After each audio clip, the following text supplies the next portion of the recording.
Research shows that adopting an attitude of gratitude, simply expressing appreciation and being more thankful, can measurably improve your overall well-being. For example, studies prove that gratitude can increase happiness, reduce depression, and strengthen resiliency. Grateful people often experience reduced blood pressure, less chronic pain, increased energy, even longer lives. People who purposefully express more gratitude report higher self-esteem than those who don't, and they're more likely to help others, a pro-social behavior also linked to greater happiness. People who capture grateful thoughts before bed sleep better than those who don't. Why so many positive changes? Because gratitude actually rewires our brains, kickstarting the production of dopamine and serotonin. Like antidepressants, these feel-good neurotransmitters activate the bliss center of the brain, creating feelings of happiness and contentment.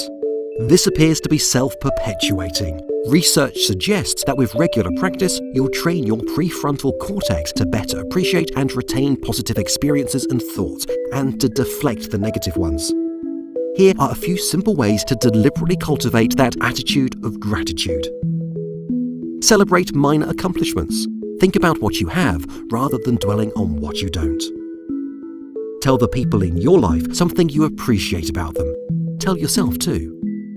Volunteer, hold a door for a stranger, or simply smile more, and you'll probably feel better, as kindness and giving are connected to gratitude. Similar positive brain changes can occur from regular meditation and mindfulness. Keep a daily gratitude journal using an old-fashioned notebook or a high-tech app. The science is clear. Give gratitude a go. You'll be thankful you did.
Good morning, Vision. Welcome to our Sunday celebration. I'm glad you're here. Get comfortable, put your feet up, get your coffee, get in your easy chair. We are doing church this morning.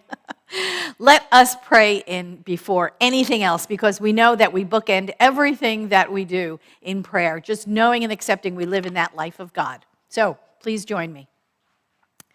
I give great thanks for this morning, for everything in it, for everyone who has come together right here, right now, to join in this celebration, to remember who we are and to remember whose we are, that we are an outpicturing of the one life, the perfect life, the whole life of Spirit in form.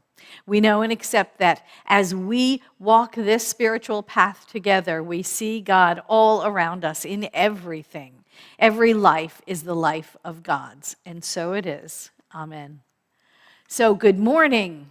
So glad you could join us. If you're here in San Diego, we're having a little wet morning this morning. I hope you're staying dry and in the house. And if you're tuning in from other parts of the country or the world, I hope it's sunny there or raining. You know, maybe the trees need it. Who knows, right? I just want you to know that wherever you are, it's the perfect place. It is the perfect place. You are the perfect person. This is the perfect time for us to come together and to remember who we are.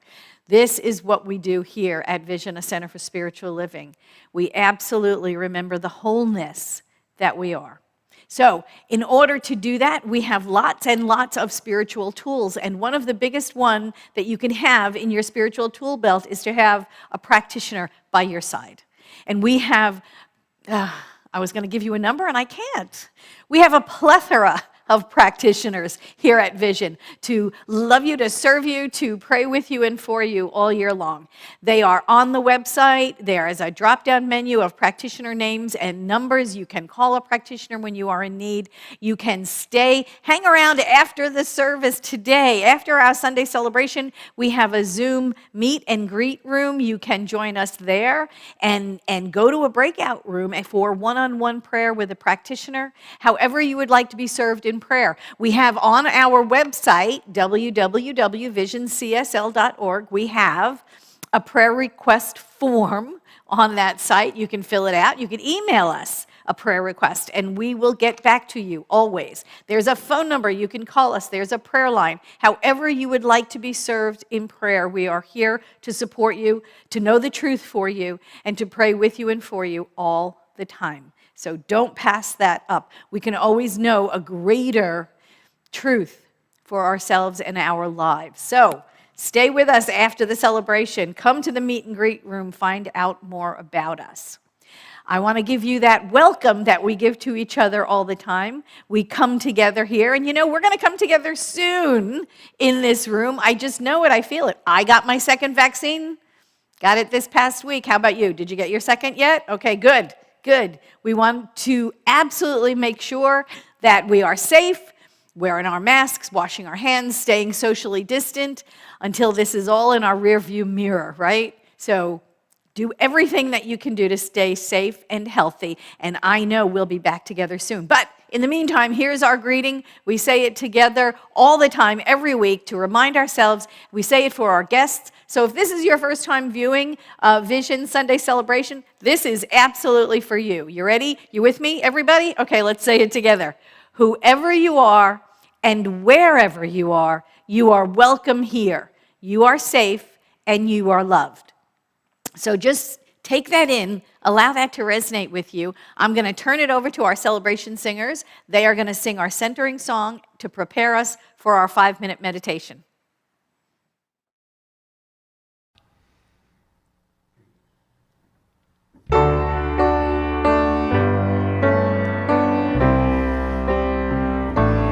God is breathing me.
Hello, my name is James Vandenberg, a licensed spiritual counselor here at Vision.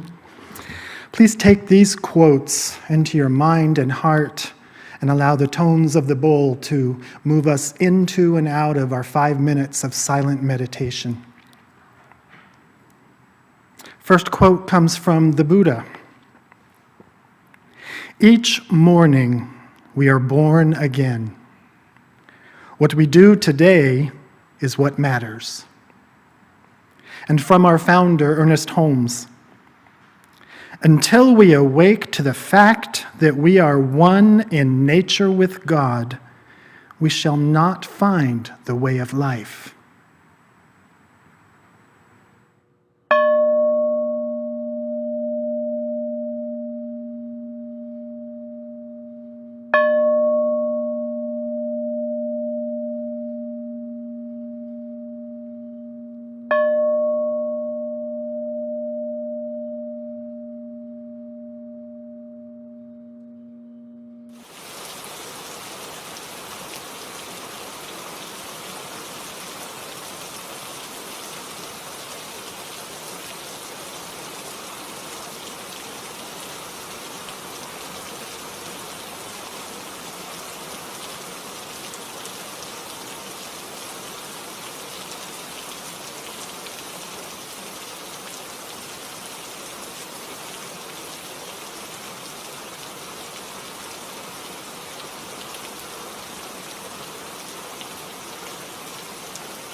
This morning, our memorial candle is shining brightly for Ronno Freeman. And we received this wonderful message from Pam Boatwright saying, "Handsome, good-smelling Ronno Freeman, dear friend of Sylvia Jackson and Megan Boatwright, made his transition this past week. May his new journey be as magical and dazzling as his prestidigitations were in his lifetime in this dimension." And we say yes to that. We say yes to that, knowing the ongoingness, the eternal nature of spirit, expressing as Ronno Freeman is continuing to express and expand and explore. And we are knowing in this moment, I am knowing in this moment peace and love and comfort for all those connected to Ronno in his lifetime.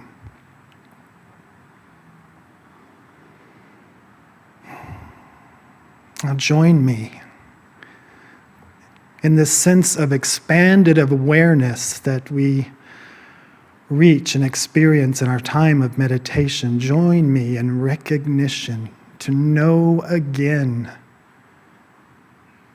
the allness and oneness of life, of God, of spirit, the oneness and allness of the presence, substance, and activity of abundance, of harmony and balance and beauty and freedom, boundless joy, unconditioned love, absolute divine order, and perfect timing, indisturbable peace, confidence, power and unity, and unbroken wholeness and perfect wisdom. These are the activities that constitute the divine present one. That which is present in and through and as all things is in this very moment and every moment, always and in all ways, demonstrating itself to be all that and more. And this allness and oneness absolutely means it is right where I am. It is what I am. God is breathing me. I am breathing God.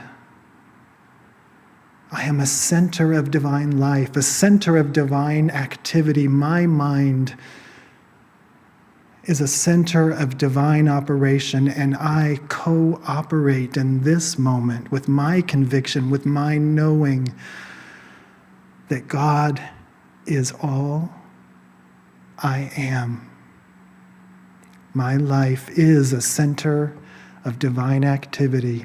And because I know this allness and oneness, I absolutely know this is the absolute truth of each and every one of us, of everyone listening to these words or watching at some other time. In this moment and in every moment, I know that the divine presence is full and free, demonstrating itself as each one.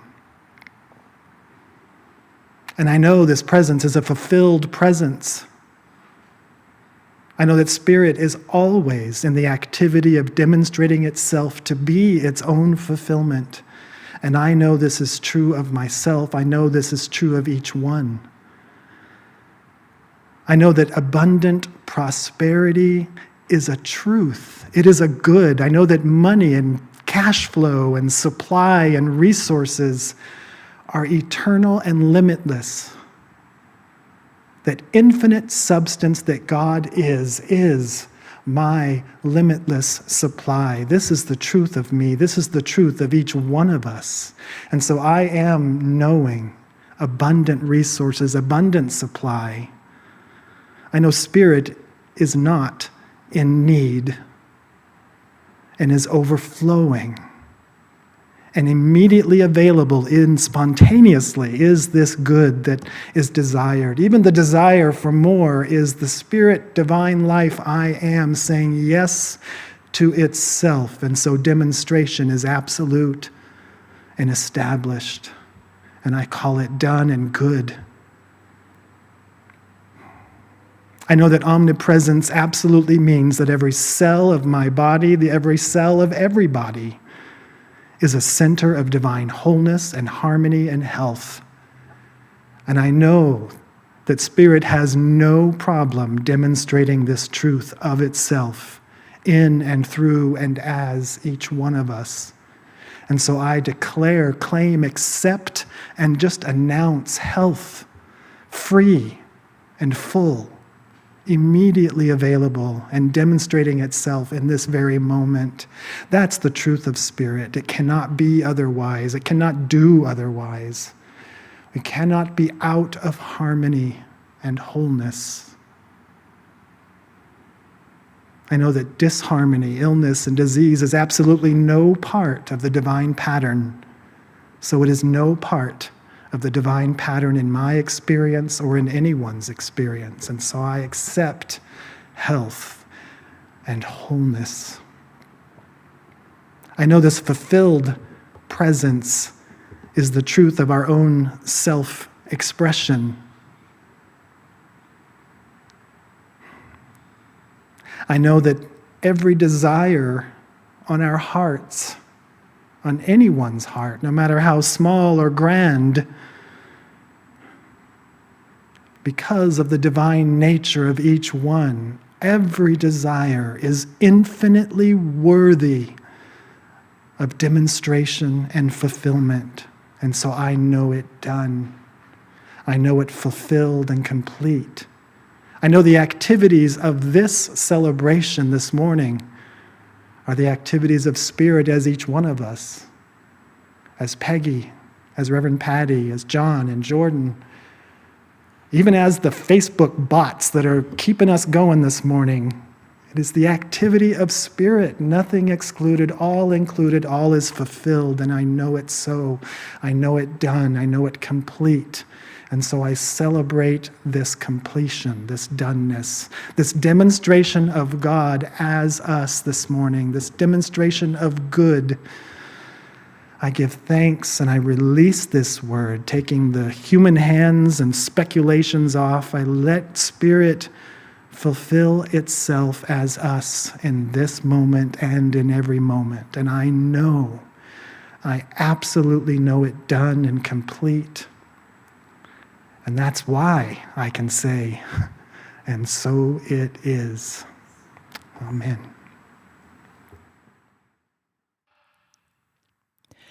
Good morning, Vision. I am so happy to get to be with you guys this morning and to get to sing with this amazing band. This is my first time singing since COVID hit. So I'm doing two of my original songs. One is Shine and the other is Song of My Soul. And it's just so great to be with you and to be part of this loving community today. Thank you.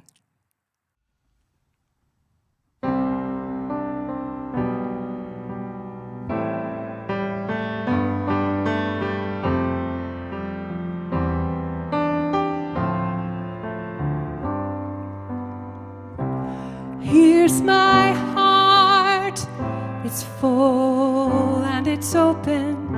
These are the words I have never spoken. Here's my life and the path that I must follow. This is my dream, and now I know this is a song of my soul. Time has come to sing the song of my soul.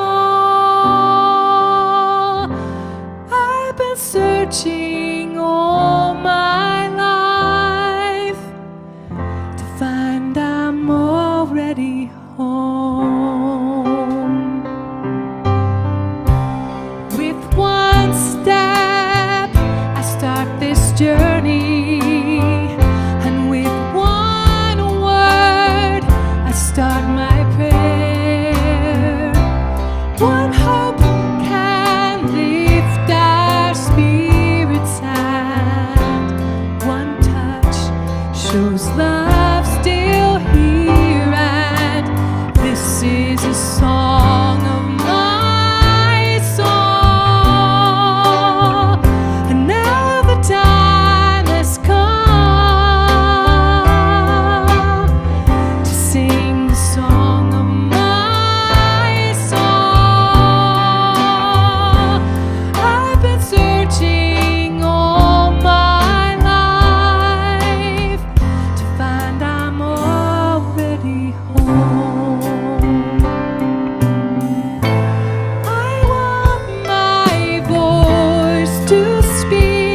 difference with everything I do. Everything I do.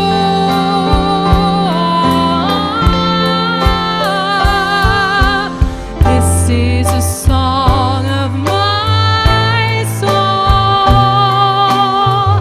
And now the time has come to sing the song of my soul. I've been searching all my life to find I'm already home, home, home. I am already home.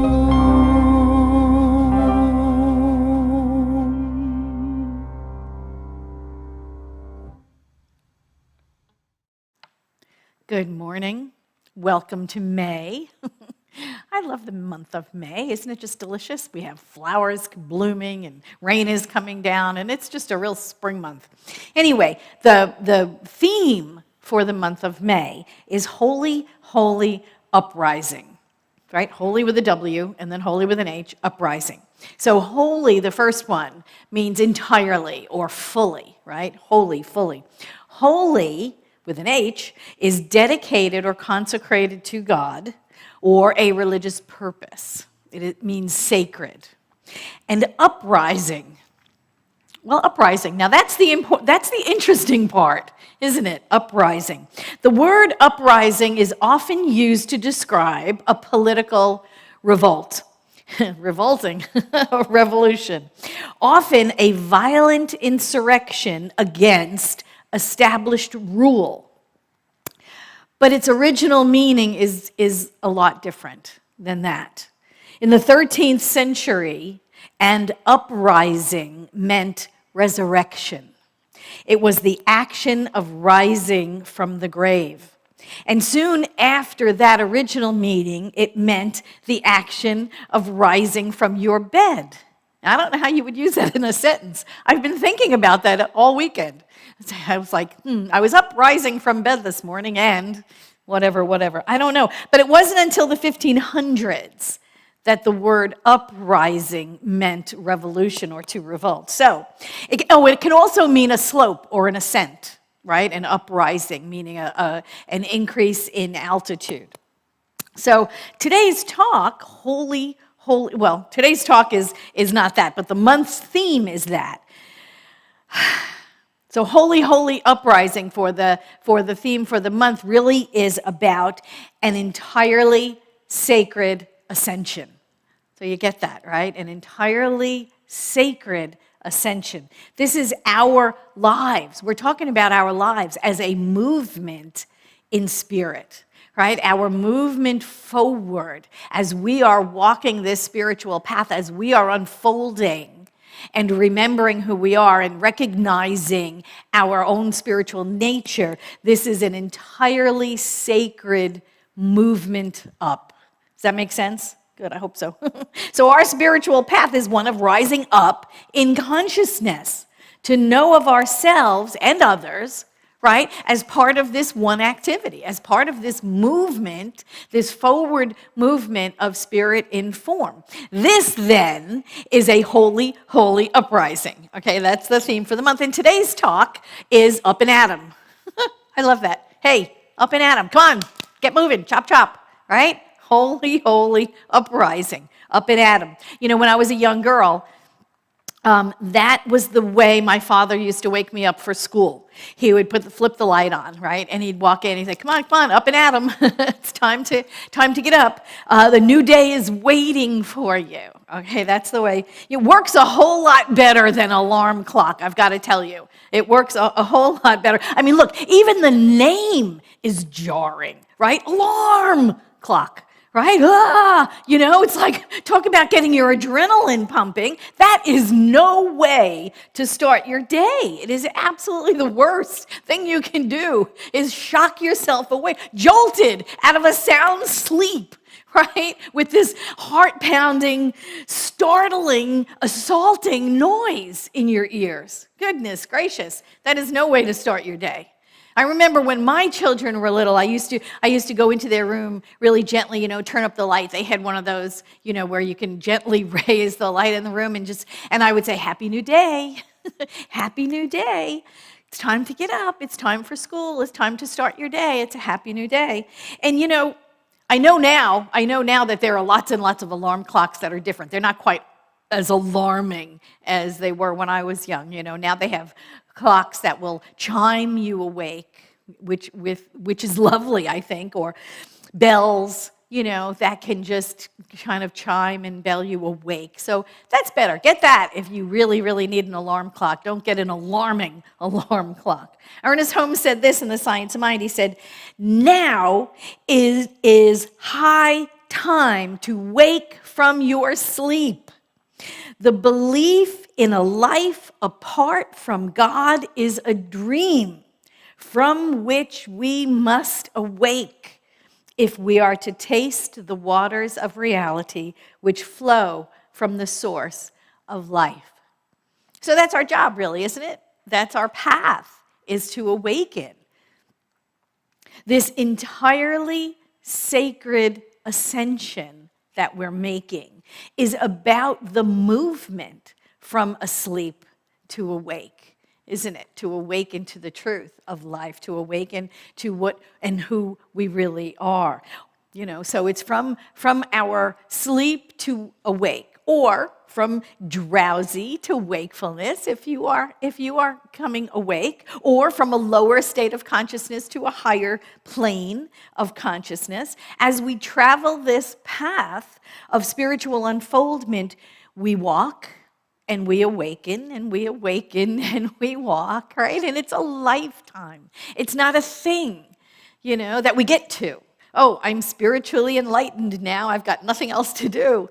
It's not about that, right? That's silly. That's like going to the gym once, right? And saying, "Okay, I worked out. Phew, got that over with. I don't have to ever do that again." Our spiritual path is our life.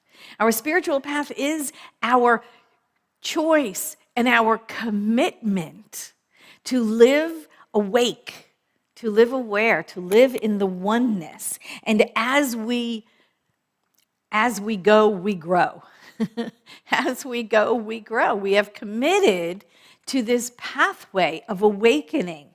And it is our lives. It's not something that we do and then not do. It is our life. It is our commitment. So how do we do that? How do we wake up? How do we wake up? Come on, up and at 'em. Chop, chop, let's go. Wake up. Well, what does it take on our part to awaken? Ernest Holmes said, "The awakening is a process of evolution, a little here, a little there, until the whole eye is opened, and we see that life is neither separate from God nor different from God. Life is God, and good is the only power there is or can ever be." That's our journey. Our journey is to keep remembering that when we forget it.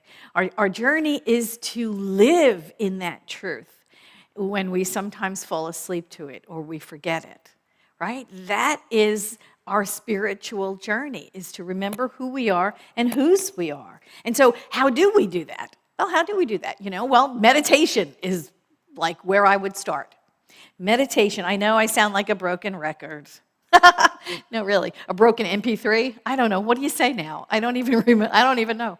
But I know I say it over and over. Meditation. Start in meditation. Start in meditation. But really, start in meditation. It is the way that we can get that still small voice. Get to hear it.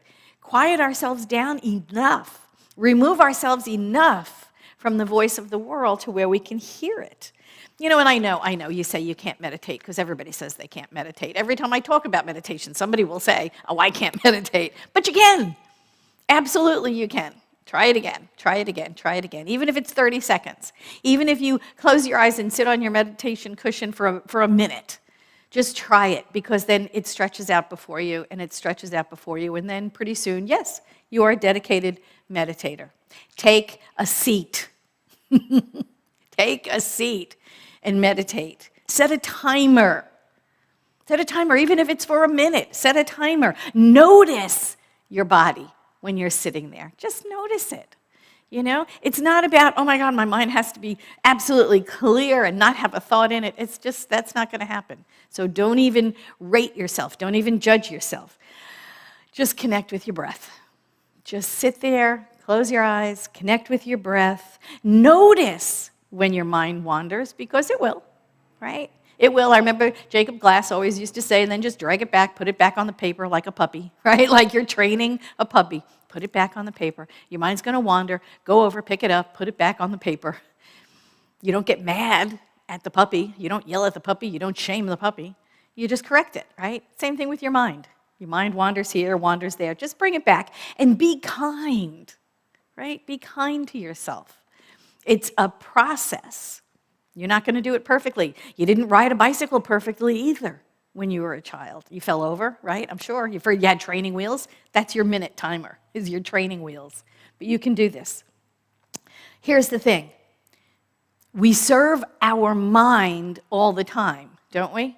Because our thoughts are always going, and you listen to your thoughts. And then maybe you act on your thoughts. You take your thoughts seriously. You do what your thoughts say. You're always serving your mind. When you meditate, you train your mind to serve you. It's totally different. You calm it down. You bring it into focus. You center yourself in it. It is your time to have your mind serve you. And so if it continues to wander, which it does, right? You'll be sitting there in perfect, serene silence, and then all of a sudden you're like, I got to go to Vaughn's, later and pick up whatever. Your mind will do that. Sometimes your body will do that, Your mind brings you into meditation, but your body pulls you out of meditation because you get a cramp, or you get an itch, or you get something, or you get a thought goes through your head. And sometimes if you are challenged with that, get up. Just get up like it's ended. Get up like your meditation has ended. Walk around the room, and then go back and sit down. Yeah, you do that. And then go right back to meditation. Sometimes your body goes, hey, wait, what's going on? And it'll just quiet right back down. You sort of trick your mind into thinking it's over, but it's not over. Go back to meditation, right? And then you calm right down again. Remember, here's the thing. Here's one of the gifts of meditation. It relieves your stress. You absolutely need that in your life, particularly now, particularly after the year we've had. Meditation will relieve stress. But here's the interesting thing. It will relieve stress, but it will not, it relieves your stress, but it will not relieve the cause of your stress, if you know what I mean, right? So after your meditation, yeah, you may need to do something. There may need to be that move your feet part where whatever is causing your stress needs to be addressed. But the meditation will relieve the stress so that you can do what you need to do about the thing that's causing the stress, stressless, if that makes sense. I hope so. You know what I mean. Okay, good. So you meditate, right? You meditate. It is the biggest gift you can give to yourself when you're on this spiritual path. It brings clarity. It actually brings clarity to the thing that you may have to do when you're not in meditation, because that still small voice will speak to you. It will absolutely speak to you in the silence. You're just not used to hearing it because your mind is filled with the voice of the world. So give it a try. I know you say you can't do it, but you can. Absolutely. I have faith in you. I absolutely have faith in you. And what else do? We set intentions. And it's very interesting about intentions. I'm not referring to intentions as like a to-do list, right? I set the intention, I'm going to go to work, I'm going to ask for that raise, I'm going to whatever. I'm not talking about those kinds of intentions. I'm talking about setting intentions for your life, intentions for kindness. Set your intention for compassion. Set your intention about your decisions of how you are going to show up in the world.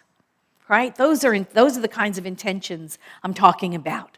Set an intention to be unconditionally loving today, just today. Right? You don't have to make it a lifetime, but your intention is for today. Here's how I'm going to show up in the world. That's wonderful. And then, of course, there are affirmations. Affirmations help us along the way. Affirmations help us in our spiritual path. Right? They are statements, they are affirmative statements, that's why they call them affirmations. They are positive, they are powerful, they are put in the present tense, all of those alliterations. They are statements of truth we make about ourselves. I am loving and free and kind, which is kind of different from an intention, but just hang in there, right? They are wonderful affirmations of truth. And again, they don't have to be tied into anything specific.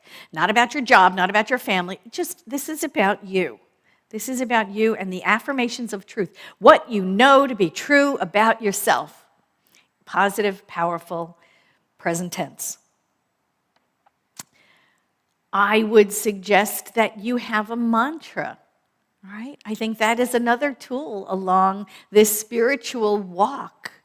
I know Ernest Holmes did. He didn't call it that. You won't find him saying, I have a mantra in any of his writings.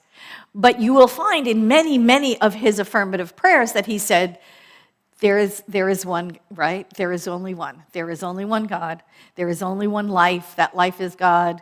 That life is perfect. That life is my life now. Right? James Vandenberg made a song of it. There is only one life. That life is God's. That life is perfect. That life is my life now. And if you read a lot of Ernest Holmes' work, you will hear that a lot because he said it a lot. And I would consider it his mantra, although he never used that word. I would think that is. And I love it and I use it. And when I am working with my prayer beads, that is the prayer on each bead. There is one life. It is God's. It is perfect. And life is my life now. However you want to say it, just 4 lines of just perfection, right? And you can use that as your mantra. You can use anything else. You can find one that resonates with you. The idea is to have something, some powerful and positive expression you can use when there is stress in your life. It is something you can come back to, something that settles us down, something that centers us. It's like putting the anchor down, right, in the water to keep the boat stabilized. And that's what our mantra will do for us. It's another tool. It's just another tool. Use it, don't use it. But it works for a lot of people. All it does is it makes us remember. It's like the stone in our pockets, right? You know how you have a stone in your pocket? You have a lucky charm, whatever you want to call it. There's no power in it. There's no power in the stone. There's no power in the crystal. It's a reminder of who we are. And all of these things are reminders of who we are. That's why we do them. That's why we have them. That's why we have affirmations or intentions or blessing stones or whatever it is. It is to remind us of who we are. Emma Curtis Hopkins, in her writing, said, look up when you are in thought, right? When you are in thought, to look up. You don't have to crane your neck all the way back, but just to look up, just to raise your eyes, to look up, because when we look up, we're looking with that third eye. What you look to will inform your thought. That's what Emma said. What you look to will inform your thought. So we look up. And when we look up, we get to the place where we know God's got it, right? We know God can do it. Whatever it is, we know we are held in the arms of God. We know God can do it. That is a stress-free place to be, isn't it? Oh my gosh, there's no worries there because why? Because God is all there is, right? And we're turning it over. We're looking up. We are affirming God is all there is. God's got it handled, whatever it is. And then it's stress-free. So we have what? We have meditations, intentions, affirmations, mantra, mindfulness. How can I forget? That's goofy. How do I forget mindfulness, right? Absolutely, being here now. When you're here now, be here now. Whatever it is that you're doing, allow it to fully occupy yourself. Be immersed in what you're doing when you're doing it, and not be 3 steps ahead of yourself, thinking about what comes next, what comes after that, what's down the road, what else am I, because then you're not in the now. You're not fully immersed in what you're doing. And Ernest Holmes said this. He said, "We should awake to the living presence of the eternal God within each one of us and enter into the realization of a new peace and a new joy. As we come to surrender all littleness, all fear, and all doubt, that great river of life flowing through the mind of God will renew us with vigor, remake our strength, heal our bodies, and bring peace to our hearts." That's what we live when we remember who we are. That's the way we live. That's the approach we take to life when we remember, when we practice, when we live these principles. So we do all that, right? That's what our spiritual path is. That's why we gather together here, to remind each other, hey, are you living on your purpose, right? Are you living on your card? Remember that? Are you living on your purpose? To be the love of God, to be the light of the world, to be the giver of truth, to be the healer and revealer.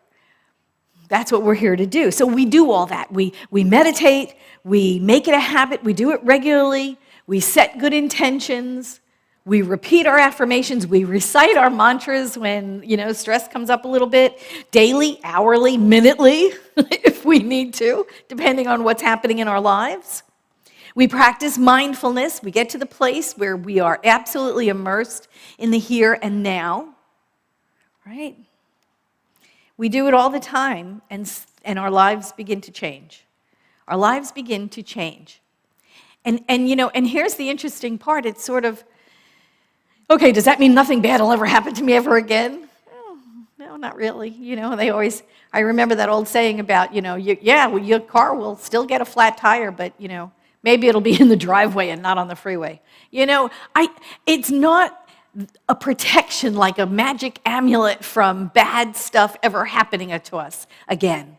Our spiritual practice is to prepare us for whatever we encounter along the path, whether it is a bankruptcy or it's an operation or it's a breakup or it's whatever, right? A transfer, whatever happens, our spiritual practice enables us to handle it easily, effortlessly, lovingly, prayerfully, right? When we have these spiritual tools, when we use them, when we actually use them, not just talk about them, but we actually use them, they change our lives.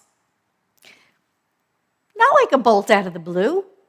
It may not change your life like that, like overnight, your life is magically transformed, but maybe it could happen. Most of the time, it's little changes over a long period of time. Subtle changes that when you look back over your life, the last 6 months, the last year, the last 2 years, you realize how much your life has changed. Ernest Holmes in Magic of the Mind said, "The great and only awakening that can ever come to man is when he becomes aware of the fact that which enables him to think, to be conscious, to be creative, is the mind of God active within him." Right? We get to that point where we understand the only activity within us is the activity of God. And then our life changes. And yes, it changes bit by bit, or it may be vastly different overnight, but it changes. Our energy softens. We're not quite the warriors that we have been in life, that we thought we were. We allow things to happen. We don't try to make things happen anymore. We don't try to gut through things. We don't try to force our way on situations. We allow things to transpire. We take responsibility for our lives. Now, I'm not talking about taking the blame here. I'm talking about taking responsibility. We take responsibility. We are responsible for our lives. We own our own emotions. That's a biggie. That is a biggie. When we awaken on our path, we own our own emotions. Oh no, Sally did not make you angry. I don't want to hear that anymore, right? Come here, let me slap you. Nobody makes you angry, right? No, Jake didn't diss you, whatever that means. I don't even know what it means, but nobody did it to you. Own your own emotions. Or maybe he did diss you. I don't know, but it doesn't bother you. See, that's the thing. When you are on this spiritual path, we're not hooked by anybody else's opinion of us. Right? What is it Terry Cole Whitaker said? What you think of me is none of my business, right? She wrote a book. What you think of me is none of my business. Absolutely. Nobody can disturb our peace because of their opinions. And we practice a lot of things on this spiritual path, don't we? We practice kindness. We practice compassion. We practice unconditional love. And we practice self-care. That is important as anything else, to honor your body, to honor your needs, to honor yourself as well as everyone else. And what other change do you notice? Oh, drama falls away, right? Leave the drama for your mama, right? Your drama falls away. You're not involved with all of those people with the Velcro on their hands. Oh my God, this is happening, that's happening, The drama just falls away. And what else happens on the spiritual path? Spirit will wake you up at 4 a.m. I am not kidding you. I don't know why, but it's sort of like the spiritual hour. Spirit will wake you up at 3:30, 4 a.m. Get up. When Spirit wakes you up, get up. There's something for you to know. There's something for you to write. There's something for you to open your heart. There's something. So when Spirit wakes you up at 4 a.m., get up. We drop our destructive habits on this path, overeating or overdrinking or gambling or junk food or not getting enough sleep, not treating our bodies with respect. Those things drop away. We're not interested in them anymore. And we begin to meet life with ease because we know God is in charge and all is well. We begin to meet life with ease. The efforting falls away. It is a choice, right? It's a choice that we can just fight our way through, or we can take a breath and step back and allow Spirit to work through us what needs being done by us. And that is easy and that is effortless.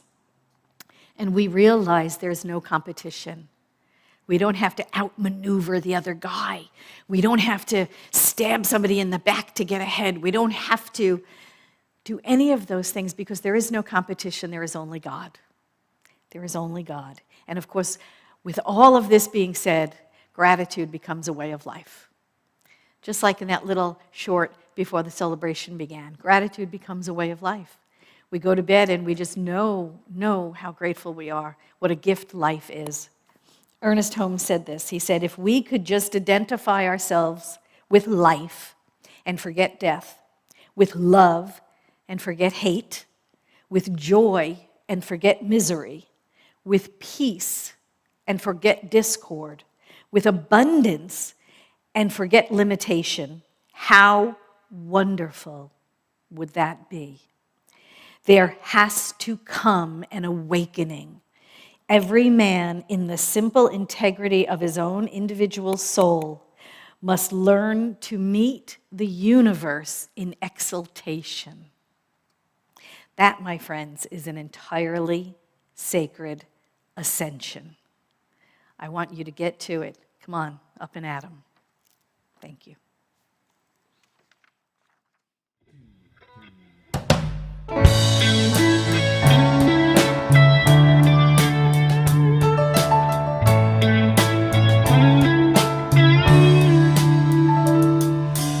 When your sun is sinking low and you feel the wind begin to blow, I will stand beside you.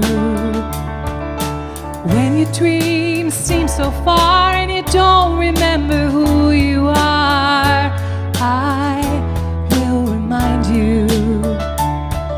'Cause every sweet possibility lives inside of you and me, waiting there for us to turn the key.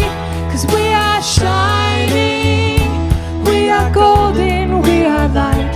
It's in our hearts, it's in our souls, it's in our minds. We are shining, we are a beacon in the night. Let your soul illuminate the sky. Shine, shine on.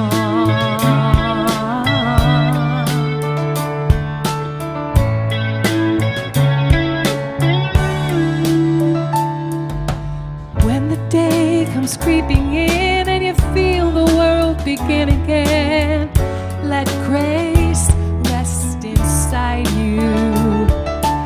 There's no room for worry here, just let go of your fear, and love will guide you. With every sweet possibility that lives inside of you and me, waiting there for us to turn the key. 'Cause we are shining, we are golden, we are light. It's in our hearts, it's in our souls, it's in our minds. We are shining, we are a beacon in the night. Let your soul illuminate the sky. Shine, shine on. Right here at the center, where the spark becomes a flame, everything's a love song, whispering your name. It's whispering your name.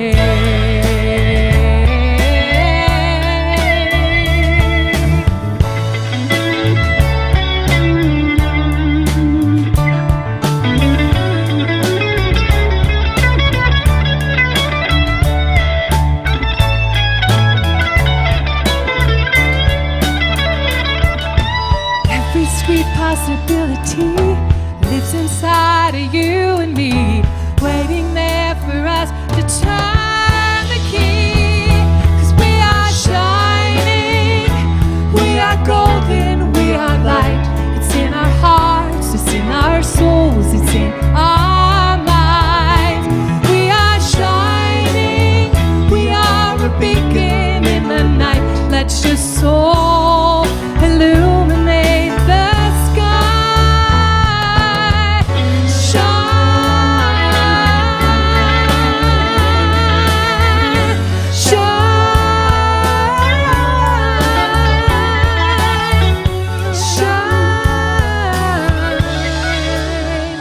shine on. Shine, shine on.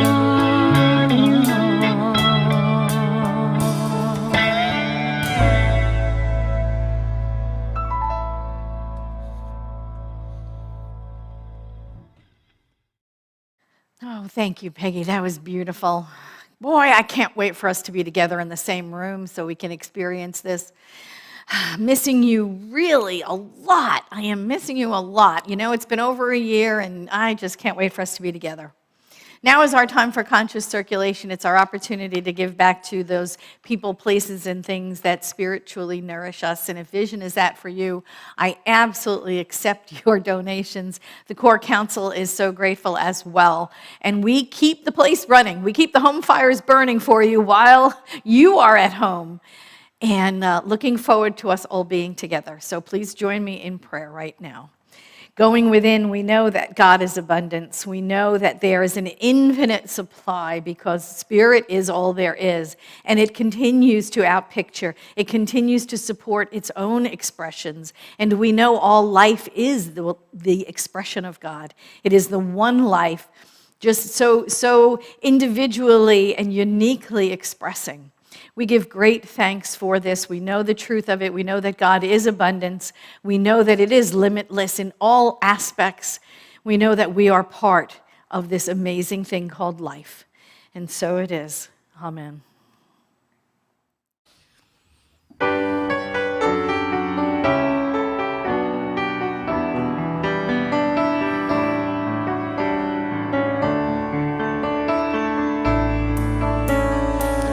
As I give, so do I receive, joyfully, gratefully. As I give, so do I receive, fully, freely. God is the river where abundance flows. Stepping into it, I accept and know as I give, so do I receive.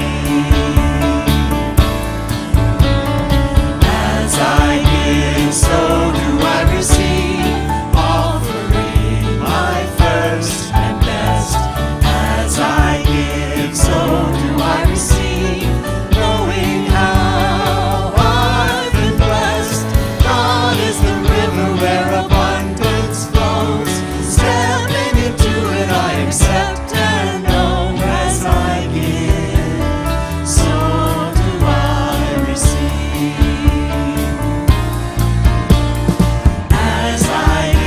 So do I receive back to where my soul is fed. As I give, so do I receive. Thank you for my daily bread. God is the river where abundance flows. Stepping into it, I accept and know as I give, so do I receive.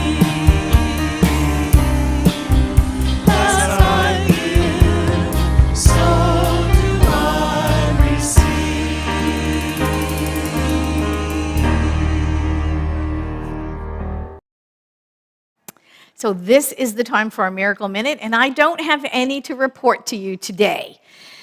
Yep, nobody emailed me. So I want you to watch your life. I want you to record it. I want you to look at those demonstrations of answered prayer. I want you to see those spontaneous miracles that are occurring all around you. And I want you to email me and send them to me, and so I can share them with the group, because we know prayer changes things. It absolutely does. And when we pray and when we do our affirmations and set our intentions, we know our life changes. Maybe subtly, but keep your eye out. Look for them. Email me, revpatty@visioncsl.com, and I'll be able to share it with the group. So do that. Yes, stay awake. And now you know what time it is. It's time for The Last Word by Johnny Kirko. Hello, is this thing on? Is this thing on? There's no noise in this room. Where is everybody? Hi. So we're doing our vision meet and greet right after our celebration. Join us in a Zoom room. We have a link on the website or a Facebook right there. Paul's put that up for you. Join us and be a part of that. We have practitioners available for one-on-one prayer as well. Love to see you. Coffee Connection, 8:30 in the morning from Monday through Friday. We'd love to have you for there too. Reverend Lori Sheets leads that. And we get together, we just say hi. There's kind of good communications and talks and stuff, kind of getting you going for the day. So join us for that. Uplifts are Monday, Wednesday, and Friday at 1 o'clock Pacific time. You can join us on Facebook or the website or YouTube. All kinds of good stuff there. Reverend Patty's got some amazing word for us, and we've got other ministers and stuff. Join us for that good stuff. So I mentioned last week, we're still looking for someone to join us on our core council. So if you are the person and you're one of our members, email me at info@visioncsl.com. Love to hear from you, and we can talk a little bit about what the job is, and it's a 3-year commitment. We're looking for somebody who's a committed member of Vision, but we're looking for some really cool ideas and stuff. So if you're that person, contact us. Our reopening team, this week we will be contacting all of the people who signed up for that, and we're going to be putting together teams of exactly how we're going to do our reopening, dates, the whole thing. You will be getting that information this week. We're going to be reopening soon.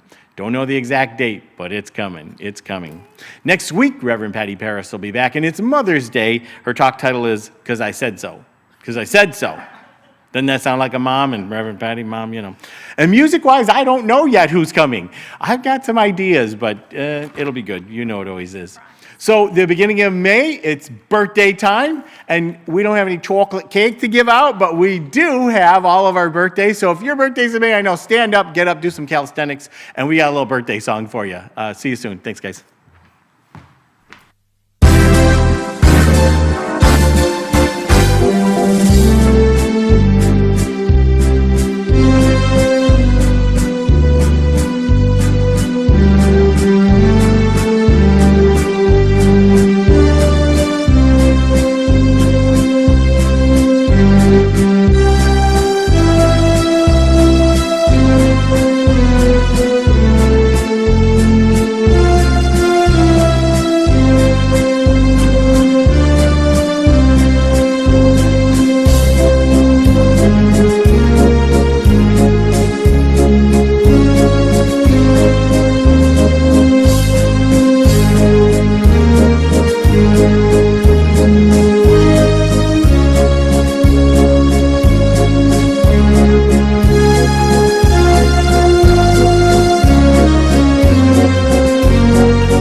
I love that. I love tulips. They're one of my favorite flowers of all time. One of these days, I'm gonna get to Holland and see the tulip fields in full bloom in the spring. I remember when I was little, my grandmother used to bring lilies of the valley to me on my birthday because that's May's flower, is lily of the valley. I love them too, but tulips, yep, they're my favorites. Okay. I want you to stand up. I want you to get the blood circulating. I want you to get it all pumping. I want you to get up and at 'em. Come on, you ready? You with me? We're going to do our affirmations. And these are powerful affirmations. I want you to really ground in the truth of these. Let's do this together. The sunrise fills me with energy. Today I choose greatness. I am worthy of my dreams. They are all three so powerful and so true of you. Let's say them all three, okay? Let's say them again. The sunrise fills me with energy. Today I choose greatness. I am worthy of my dreams. Absolutely true. Let's pray out. Giving great thanks for this celebration, knowing that it touches and opens the hearts of all those who listen in and all of those who just know it from those people. I know it ripples out like a pebble in a pond. I know this truth ripples out, changing lives for the good. Always. I know that Spirit leads the way, holds us in its loving embrace, and absolutely holds the light high so that the next step on our spiritual path is assured. I give great thanks for this and for so much more. I simply let it be, and so it is. Amen. Thank you for joining us today. Bye-bye.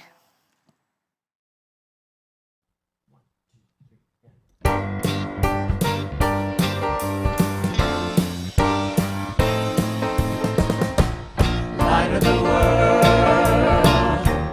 light of the world, I am called to be the light of the world, light of the world, light of the